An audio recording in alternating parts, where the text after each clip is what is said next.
Okay, So that should still be done before next summer. thank you. Okay. And just for the community board's information, we've got the money in the LTP for the business case for the bypass. So that's in there. Ed is working really hard, and that thing is actually gaining some momentum. So it's looking great. Okay, guys. Good job. Yeah.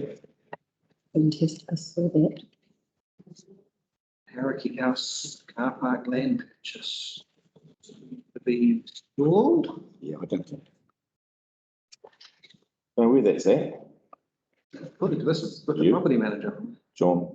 That's where it's at. That's where it's at. Mr. Muston is to liaise with Lynn's. So, Okay.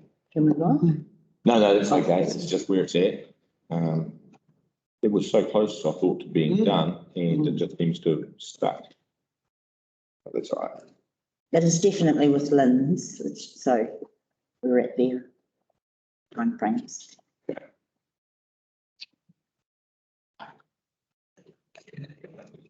Centre, nothing else there for us at the moment, the bike park. Planting, they've just opened up 2 new tracks there, which are fantastic. I've offered staff use of my e-bikes to go and try them out.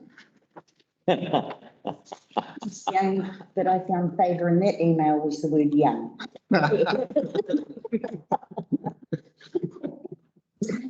The rest of it, that's Not you, not you, okay. And Sugarloaf, I guess there's close to time for No. the end of financial year. Yeah. We're still looking at the fast track. We have a meeting this afternoon, actually. Oh, okay. To discuss whether we still try and go down the fast track application or we go the long, slow road, and I think we might be looking at 2023 before we succeed with the long route. We have to go down that way. So yeah, it's not been quite as quick as we was hoping. But anyway, this afternoon's meeting will decide a few things. Very good.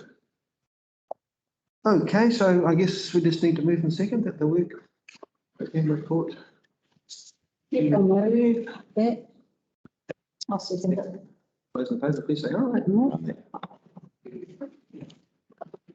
Right tonight, Valley Roads. Thank you, Chris. Thanks, bro.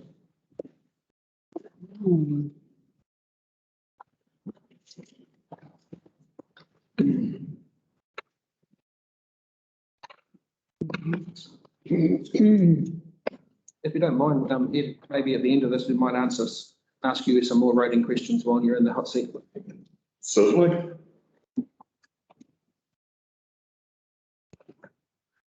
Okay, so I take this to Red. Are there any questions for Ed? Or would you like to say anything about the report? Well, through the chair, basically, it's a rather interesting situation. Technically, the road isn't council responsibility, although it has been recognised as a road in Linz and has been recognised by council previously for consideration of the maintenance Thames project. Therefore, it's likely that it's reasonable, rather, that council could take it on as an unformed legal road through the gazetting process, which appears to be the only thing that was missed out on the original process for the creation of an unformed legal road. It's not something I've ever come across before, but When was it missed out, Ed? How long ago? probably in the 1950s. Yeah, that's what I thought you were getting at. Yeah. What are the costs or cost implications if we go down path you've got there? Number 3, I think it was. Ed, what sort of money are we looking at? At the moment, no money. The recommendation is that it would form part of the future maintenance extension projects and be prioritised according to that. So really, at the moment, it's a case of formalising the gazetting process, talking to the treaty settlement people about rationalisation of the route.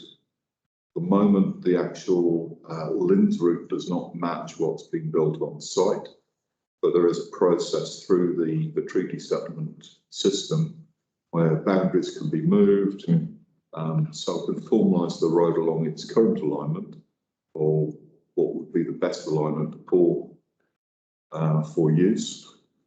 We then look at prioritising any future maintenance works against every other unformed legal road that we've got across the district. Now, there is an option should the community board wish to do it, where they can put in a local fund for a local rate for the improvement of the road. We haven't priced that yet because we don't have a formal agreement on the actual route that we'd be looking to examine. So You're talking about a targeted rate for those reasons that the user. I would think a targeted rate to improve that road for the residents would be prohibitive. Would be. Yeah. We've got a similar situation on an unformed legal road in the Thames community, where I reported to about last week. Once we identified the issues, we provided a price. The community board then basically examined whether or not they wish to put a community rate in to either maintain that road or improve it. In that situation, they've elected not to ask us to go back and revisit what we've got there and come up with a maintenance strategy for it. When the road was formed formally, I mean, it was, would that have been by Coromandel-Colville community and the White Houses who lived down that road? I would not. And that was in the late 70s that they. I wouldn't be able to comment on that. I've travelled down the road once myself to have a look at it. My view is it was probably formed as a palm track because that was the easiest route. It would have been. The people using it metalled it to gain access. It doesn't match the Linz boundaries. So that would have to change. Yeah, it's like the Harriet King's Road, same thing, exactly the same thing. Yeah. So is there any obligation for council to, because it's not on the actual unformed legal road, is there any obligation therefore for council to do it, or is it more up to the people who use that? Right. First of all, currently, because it's not gazetted as public road, council has no obligation for maintenance whatsoever. Once we take over once it's gazetted, council still does not have an obligation to do maintenance because it's an unformed legal road that we have not taken over responsibility for the maintenance. Once we do improvement works, such as we've done on Harriet King's Road, then council takes over future maintenance for it. Probably go into our unmaintained roads thing. It would do at this moment, in that case, council would only undertake maintenance on it if there is a significant problem that prevents safety or physically prevents access, such as a major collapse, or if there is a bridge there that the community put in, if that bridge collapses, it's considered unsafe for public use. That's not going to happen probably. They've got a ford that they have to go over, but they maintain that themselves. That's on their actual land anyway. Of Coromandel, that is, So there's minimum cost in just making it a legal road at this point in It time. would just be legal administrative fees, And that provides some clarity on the treaty negotiations later on as well. which is basically what the resolutions say, that we receive the report and recommend council that the current extent of Waikanae Valley Road identified in the maintenance extents program is formally recognised as an unformed legal road. Yep, so that's doing that bit. So the next part of the resolution, number 3, is that to undertake negotiations to rationalise the legally recognised road reserve along the line of the existing road. So that's to clarify the route. Yep. Yep. And number 4, re-examine the route and reprioritise the maintenance extents project. So that's, once it's a legal road, it's how do you deal with it? Yep. And that'll come back to us. Yeah. Yep, happy with that. Any other discussion? Yeah, I'm happy to move it. I just hope we're not opening Pandora's box there, but Yeah, but as far as the treaty negotiations part of it goes, I can understand why they can't Yep. get that done. And this did come about by a request to council from the Yeah. people. and I think it's, we are showing that Yep. we're doing something, we took it on board and, Yep. and we followed it through. Absolutely. So moved by John Morrissey. Yep, second. I'm happy to second it. All those in favour, please say aye. Right. Aye. Against, carried. Thank you. Big shoulders. Yeah, but I think they'll be quite pleased with that. Very shallow pockets though. Have you got pockets? So Ed, the next one is also yours, licence to occupy Peter Street. Page Yeah. 38. 8. Oh, yes, so this is the, they'll be providing water for the NZFPA section. Can't see any pitfalls for doing this. I had a couple of questions about it, sorry. That's good.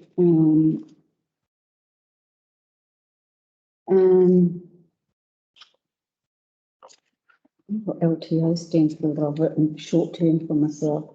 Licence to occupy. Licence to occupy, thank you, to install a new water service line. Would this water line create any issues if in the future plan Pitter Street is to become a formed road, which was one of the things that was mooted when the Gilbert was going to do his thing, and apropos of Mr. Mudgway's application as well. So It shouldn't, it wouldn't cause any problems. Part of the works that we'd be looking for would be that the water main would be sufficiently low down that it would form an obstruction if works were carried on in the future. The other thing is we do have a termination clause in this. We can require them to remove the services, give them 6 months' notice. But if we then formed that road and created it as a formed road, the water company ourselves would be obligated to provide that service to them anyway. oh, I mean, it's a great idea, I think. One thing that I had a question about was it appears to go up the middle of the unformed road. Is 300 mil deep enough if you were to form that road? Because in Mr. Mudgway's application, he says it goes 20 down 25. 25, no, I suppose that's 250. No. Should be 250. Yeah. We'll be looking for a minimum of 300 mil. The actual alignment of it, that's their indicative plan. There is a water course or a ditch to one side of the road, which we have to avoid. The problem is if you do dig too deep, then you can then generate groundwater from the ditch moving into the excavation for the service. Yes. So it's, if we ever did a formed road, then the probability is that service would have to be relocated and repositioned. But at this moment in time, 300 mil should be sufficient to protect the service. Okay. Thank you. That's all the questions. First time I've come across this kind of scenario. So just for my general knowledge is if a property hasn't got services, do they generally have to apply for a licence to occupy just to have services connected like this?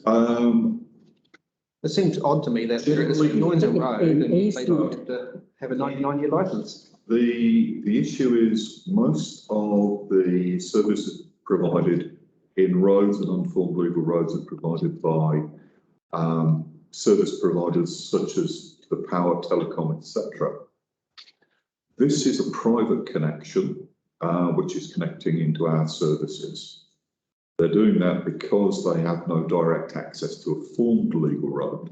That's the difference. In this case, because it's a private service, they don't have a right to place services within the road reserve, so they have to apply for a licence to occupy. Okay. What an amusement. So it's a one-off fee, it's not an annual fee or anything. Pretty good rate over 99 years then. Hopefully, it won't cause us any problems. Yeah. And if we do form a road Then it gets moved eventually. and the licensed occupier gets waived. Yeah. And refunded pro rata or something. Always the businessman. I love it. Okay, Needed to clear soon. any other questions on this one? No. Yeah, great idea. Given what that's NZ, oh no, I won't go there. Okay, so I'll take that resolution as read. Do we have a mover? Let's see. I'll move it. Yep, Second, by Dan, all those in favour, please say aye. Aye. Dan's carried. Thank you. Okay,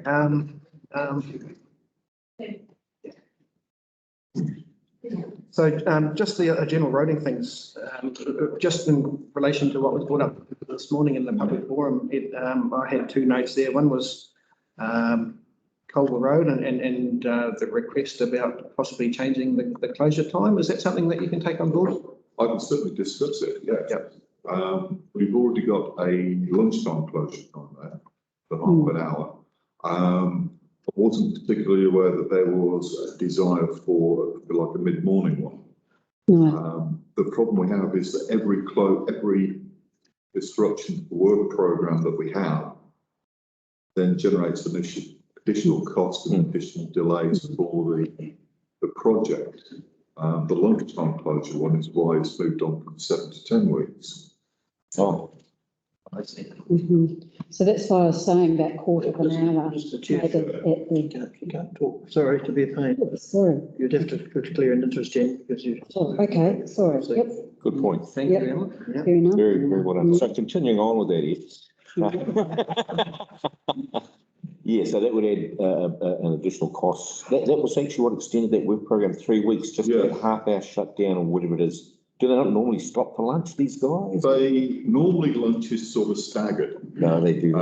So they park up in the middle of the road, if you like, have lunch.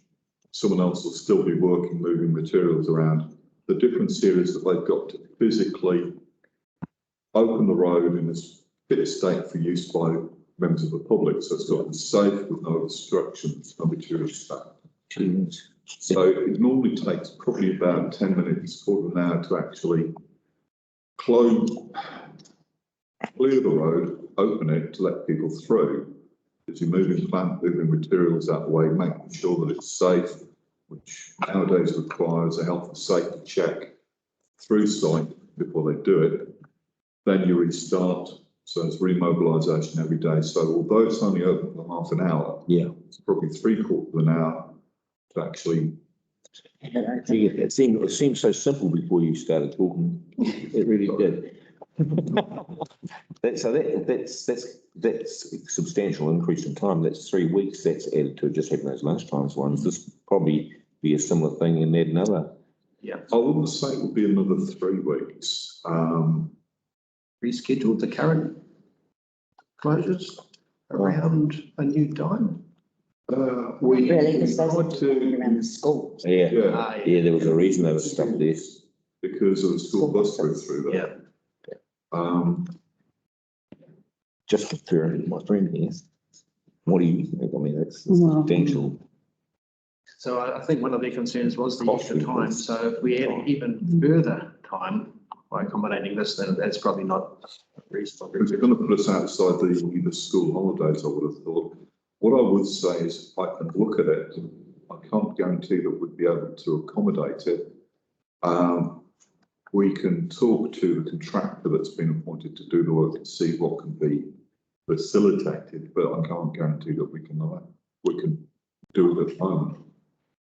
I'd be happy with that, but I certainly wouldn't want to see any time extensions or costs. No. I mean, I do notice that I think in the earlier communication, there was a provision for emergency services to be able to come through as required. Maybe something could be done just for the courier. Emergency services do it at their own risk. Basically, the site is cleared and they have to weave their way through. If it's the public coming through, then the insurance liability falls onto the contractor, and the contractor has to be sure that it's safe to be used. Work your magic with. That's right. And there's more than one courier, so where do you draw the line, you know? Yeah. Okay, I'm sure you'll consider it. The other one was also brought up this morning, and that was the risk of erosion with the extra tidal flow now around the culvert at McGregor's Bay. And I'm just sort of seeking some security, I suppose, for the residents that are out there that the road will remain serviceable in the new condition of the. First of all, the comments from the public about extra flow isn't actually accurate. The tidal flow hasn't changed. What's changed is the time the tide takes to move in, and the time the tide takes to move out. Because of that,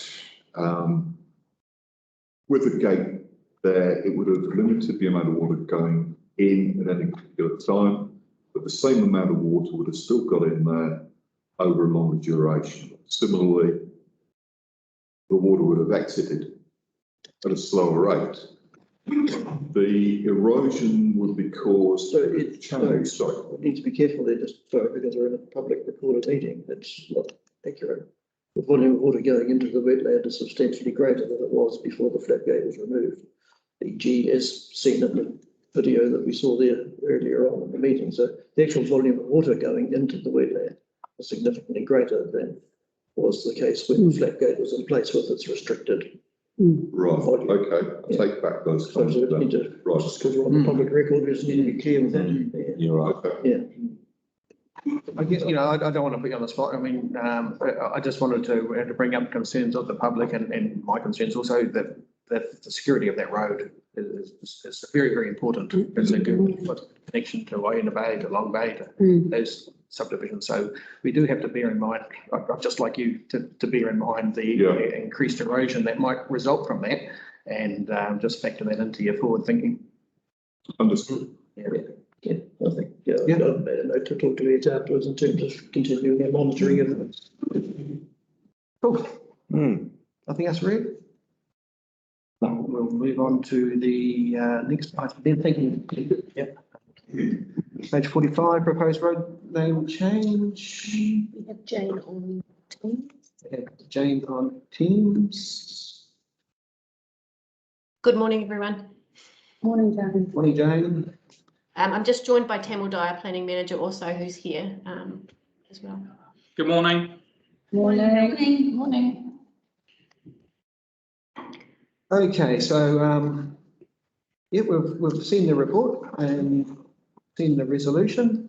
Is there any questions from anybody? No questions, but I'd just like to talk a little bit about it if I can. Please, yes. Yeah, okay. This is the second application for a road name we've had in the last few meetings, and I think it's becoming important that we start to recognise that iwi should have some input into road names around the district. I'm not saying that they have the right to actually set the name, but they should be consulted and talked with regarding names that are suitable in any particular area. And we're a little bit blind on that at the moment in this ward, and that there is no policy or direction that says that should be the case, that iwi should be consulted. So I would like to pick that up somehow, whether that becomes part of this resolution or whether we just address, no, it can't be part of this resolution, but we need to address it somehow. So I'm just wondering if we can pick that up, Peter, get a paper on it at the next board meeting, and try and get set some guidance for future road names in the district. Yes, yes. So I notice here that there is a requirement that an applicant has to use if they are planning to use an Indigenous road name. As the applicant is not proposing to use an Indigenous name in this instance, no other consultation has been undertaken or deemed required. So are you talking about on a community board level or at a TCDC? I'm talking about it at a community board level for this ward only, okay?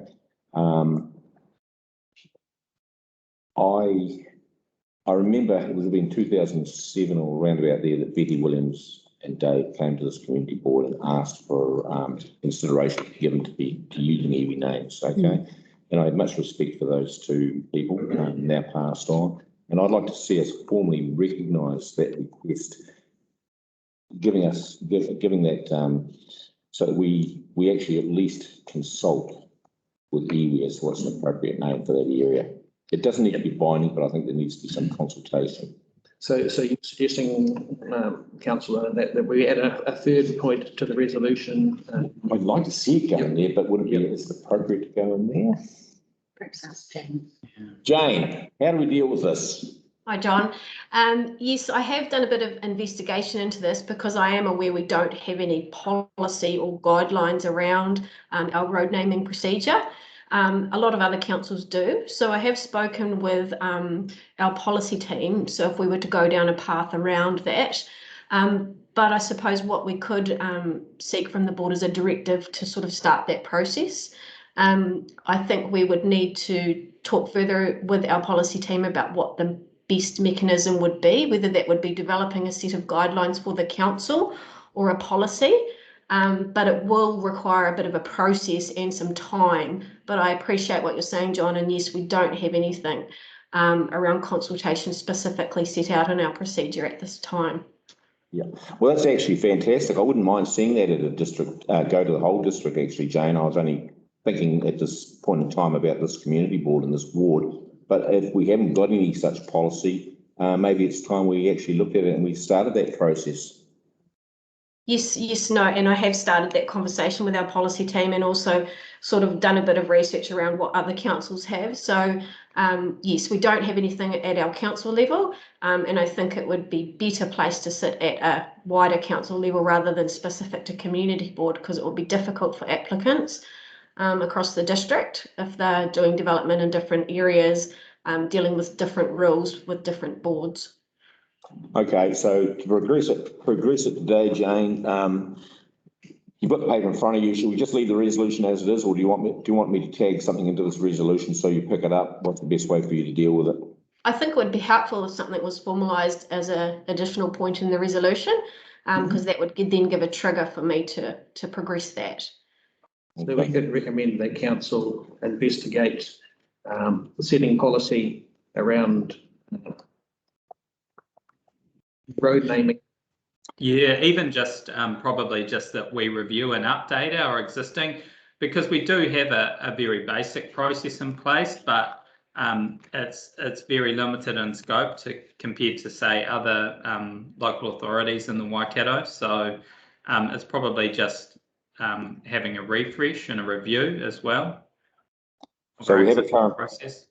Have a current policy. We should update it with a view to consultation with the iwi regarding any future. Developing a set of guidelines, perhaps, John. Guidelines, absolutely. Yep. That sounds good. So recommend that council review and upgrade the guidelines regarding consultation with iwi in road naming. And in future, In future road naming. So I've got council to review and update the guidelines to include any consultation on proposed road names across the district. I would perhaps say review the current procedure with a view to developing a set of guidelines for future road naming applications. In consultation with iwi. Yes. Consultation. Guideline will contain You're doing it, you can hold me, I think that detail your project. Yeah, okay, yep. We'll go to the big picture and water. Probably just the only other thing to add would be that obviously until council adopts a new road naming policy or procedure, we'll just be following our existing one until that happens. Yeah. Okay. Yep. Sweet. Okay, I'm happy to move Thank you. that. Thanks, Jane. Thanks. Thank you. I guess this is a new item for the policy team. So in terms of timelines around finishing something like this? At the moment, with the current resources and policy team, it would be probably the start within 6 months. Yeah, I'd be surprised if it was even that, but yeah, at least it's started. It's started. Yeah. But also been looking at seeing how we can improve or increase that resource in an area and focusing on the things to do. Follow some quite related work as well. So, Yeah, it's all a matter of priority, too, isn't it? Where does it sit? Okay, that's great. Okay, that's good. Thank you. So with that amendment, Just need a second vote on that. yep, I'm happy to second that amendment. So with those 3 points there, all those in favour, please say aye. Aye. Against, carried. Thank you. Thank Okay, you. Thank you. thanks, guys. So now we have the action scheduled, which is on page 49. Getting pretty small there. Yes. Hey, are we on to it?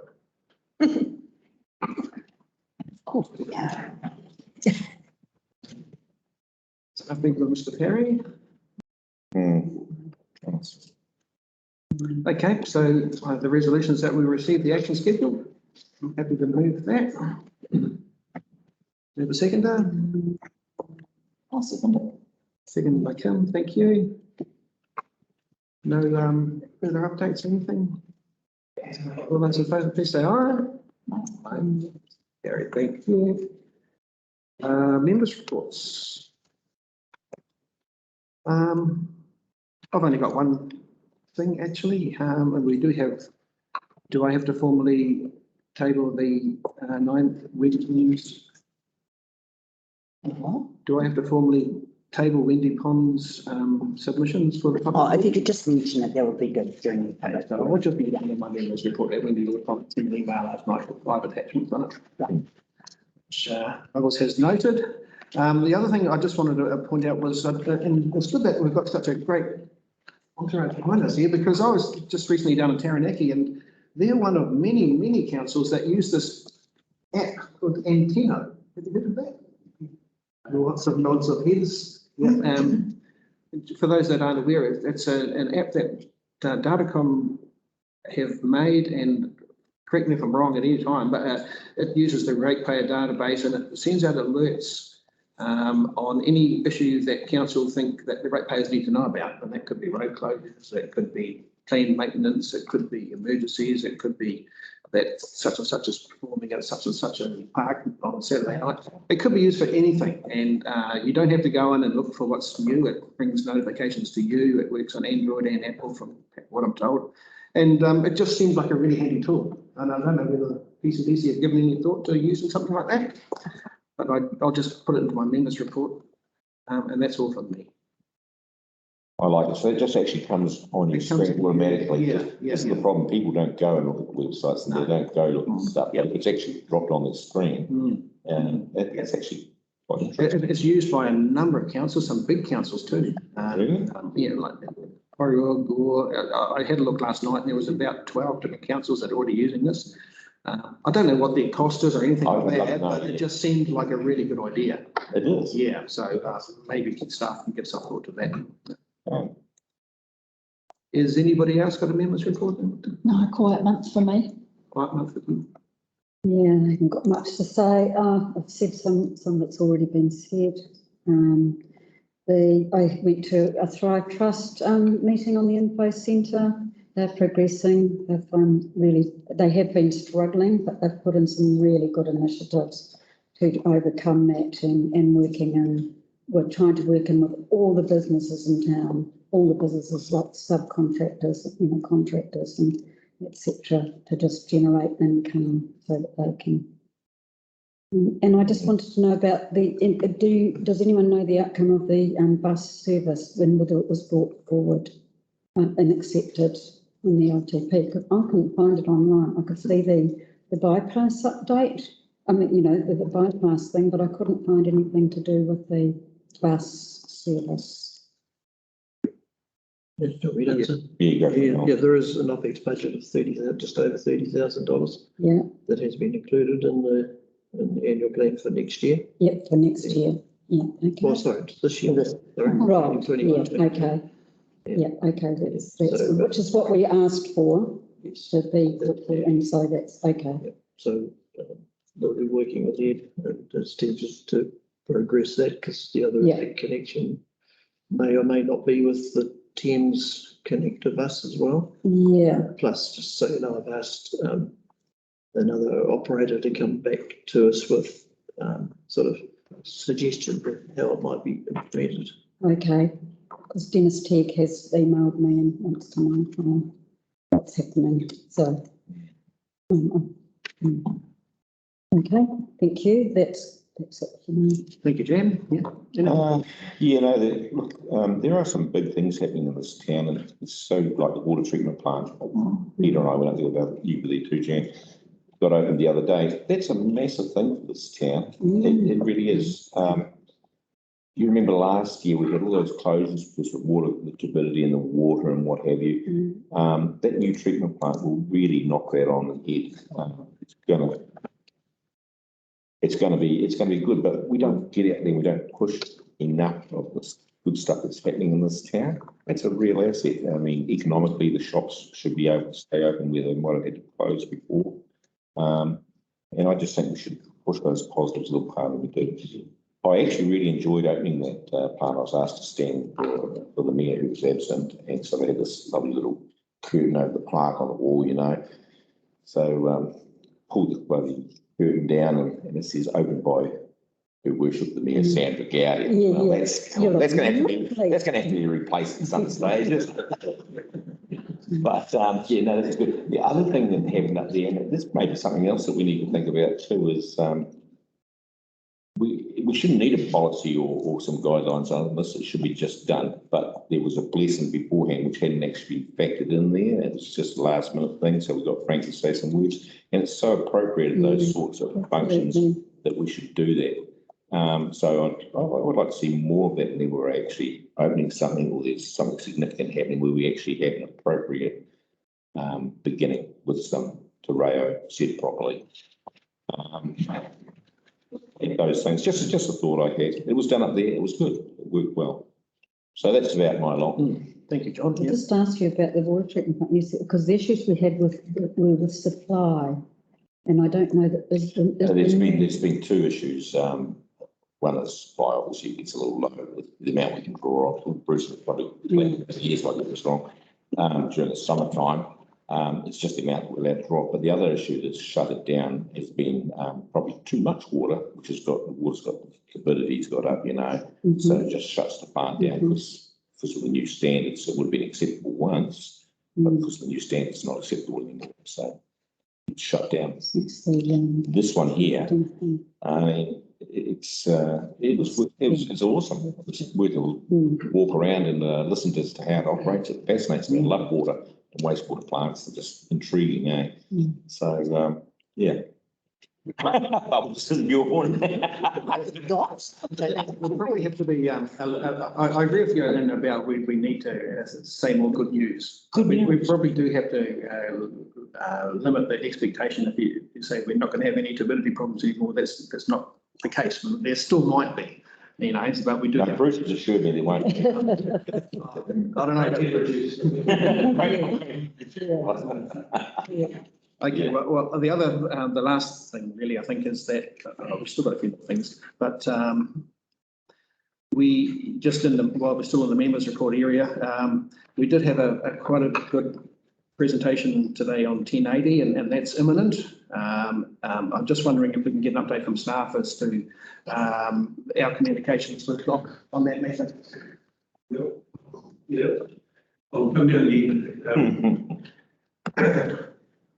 So there has been, I think it was important taking on board a public forum today and the understanding of the representation that came forward. I think it came clear to everybody, and it's really important for you around this table, that people aren't seeing it as a community board issue. They certainly are seeing it as a DOC issue, but are wanting to utilise the advocacy opportunity through the community board, which I think it's really important that we differentiate those that, you know,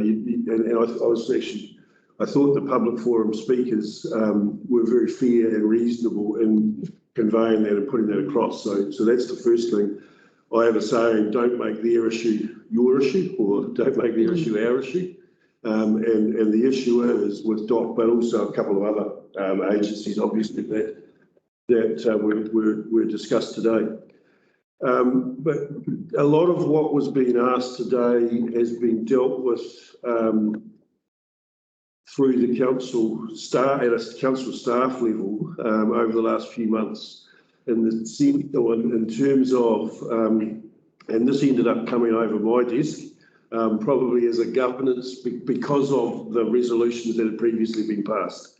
So it sort of went round the traps a wee bit internally in the office and ended up coming through to me. And I was able to convey to the Department of Conservation exactly, and quoted back to them exactly that resolution which was passed by the Community Board in May 2017. And so I went to them and asked them that the Community Board had reaffirmed its strong opposition to the use of 1080 in the Coromandel-Colville ward. So that was conveyed specifically to DOC as per that resolution.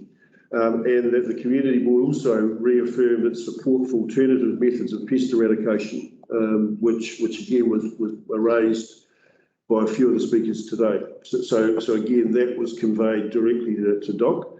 And then also I went back and said that it would be requested that in your 2017 resolution, the Mayor urgently seek an undertaking from the Department of Conservation prior to the upcoming proposed 1080 aerial drop that all water supply in the district not be contaminated by the use of 1080, etc. And so again, put that back to the department with respect to this particular action coming up.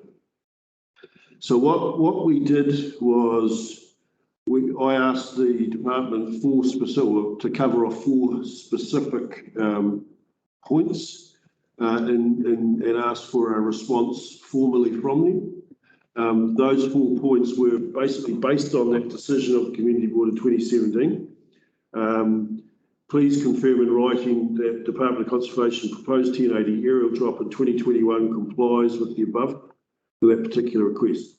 Secondly, also asked, can they please confirm biodegradable 1080 is to be used, which is non-residual and approved for use by the Environmental Protection Agency and the Parliamentary Commissioner for the Environment. I also asked, can you please confirm that DOC will continue to monitor the water supplies pre and post any future 1080 drop and has the responsibility to alert the public if there is a risk to public health? And can you, and fourthly and finally, ask them to confirm that they recognise the TCDC and the Community Board stance is that where possible, the use of trapping, hunting and using non-residual poisons to manage animal pest control in the district is an approach Council continues to advocate to central government. They came back with a letter of assurance for each of those points, and have put that, like I say, in writing in response to that. That was what we felt we had to do with respect to the current or the latest and the most current or most recent resolution from this board and ultimately council, which was 27/2018. So we felt that by dealing with and covering those points off as per those resolutions, we were covering. Now, I have to say, and John will laugh at this, hopefully, there's a lot of talk, there has been a lot of talk around that council has a policy on the use of 1080. I haven't been able to find a policy on the use of 1080. And that people talk about council's policy is this and council's policy is that. Well, at the end of the day, council's policy or not could be anything, but this is a dock situation and a dock initiative. So all we can do, and which is like I say, I was really pleased with how the public forum was conducted today, in the sense that they were realising that this isn't the community board's issue, but asking the community board to advocate. We've done that through that to this point. And so I think it's really good that I've been able to share that, so that you can go back to your public and the public forum attendees to say, we've covered off, or council on behalf of the community board has covered off what's currently was resolved in 2017, and we can do that hand on heart. If there's anything that you want to do further from based on the public forum today, you know, the opportunity exists, but I suggest that would come through the community board chair to those respective agencies that were asked of today. But I really just wanted to bring you up to speed with where we've got to with DOC itself, and we proactively followed that through. Have the letter in writing, written assurance back from DOC for those questions that deal with the resolution. But like I say, if there's anything further, I would suggest that you would just be. Yeah, well, I can think of two further points, and that would be the lack of consultation, and the second one would be the lack of notice that they got to move their stock and that kind of thing. Those are probably the only other 2 points that I can think of. The lack of notice is a bit on the nose, isn't it? Yeah, I mean, 24 hours to move the stock. then if you factor in, you know, And where do you move it to anyway? yeah, Really, a lot of big farms down Moiho. My point with respect to that is you can voice that, but then that's about all you can do. that's right. Yeah. And their point about road closures, I think that's something that's beyond us too. We just process an application, and I guess they have to put in the road management plan and that kind of thing around all that. So it's beyond our control as well. You know, and traffic management plans and stuff like that are quite prescriptive, and the requirements related to that, you know, based on the health and safety requirements and so on as well. So you're not going to compromise that with respect to an issue, you know, but there are matters that have to be taken up with the agency that's responsible for delivering. Rex, does a road closure stop public on foot? Close the road to vehicular traffic. I'm just talking to Ed, and he's nodding. So that stops pedestrian traffic as well. The road closure is required because it's an aerial operation with material dropping from alcohol. Yes. There is a risk to pedestrians more than to vehicles. So yeah, pedestrians would be excluded. Okay. Just check. All right. Well, thanks for that update, and thanks for. Can we? Is it possible that communication that you've had and the response from DOC can go to Wendy? Yeah, well, I mean, it's public information. Yeah. Is that, can we take responsibility for sending that to her? Is it okay? Yeah, it's more. Okay. I think it's just good to be able to show your public that. Yeah, absolutely. Right. It's appreciated. Yeah. Okay, so the resolution is that we receive the members' reports. I'm happy to move that. Is the seconder out there? Yep, thank you, Kim. All those in favour, please say aye. Aye, that's carried. Thank you very much. We're trucking on now, getting to the end. So report to exclude the public. So I just have to move that. We move into public excluded. I'll move that. Yep. Move and seconded. Those in favour, please